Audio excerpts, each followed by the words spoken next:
Okay, we're still talking about countable numbers. We've looked at integers, long integers, short integers. They can be signed or unsigned. But another number type is characters, chars. So you have to realize that in computers everything is a number.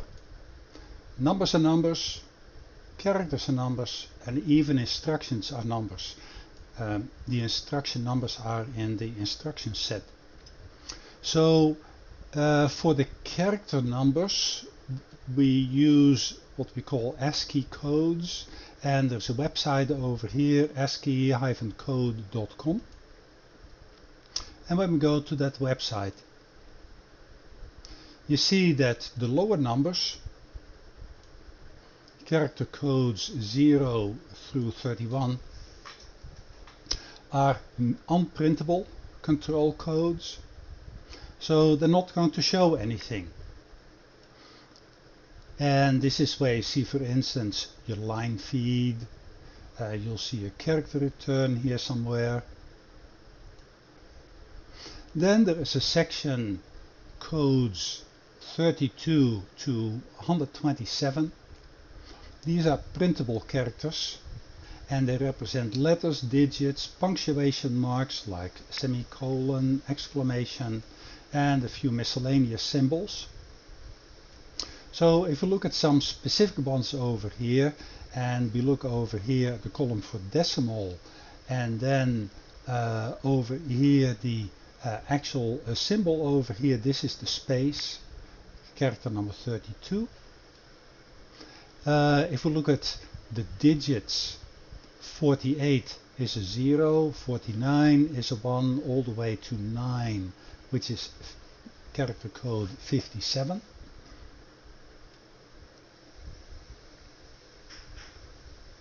And then when we go to the alphabetic characters, the uppercase come first, starts with 65, 66 for the capital B, and goes all the way over here to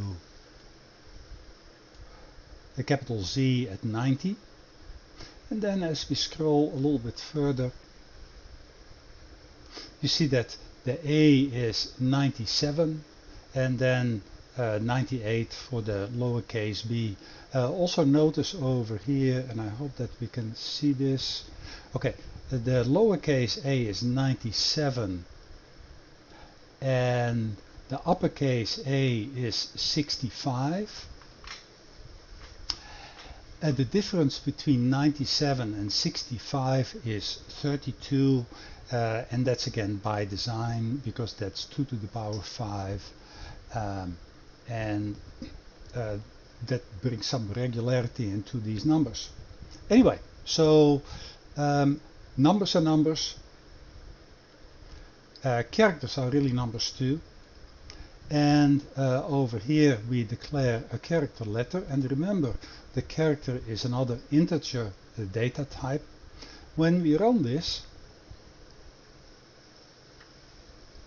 you see that it actually prints A and B, even though we declared the character letter over here with a value of 65 and over here 66, but we get the capital A and we get the capital B. So the question is, why do we print the A and B and not 65 and 66? Think about that for a moment.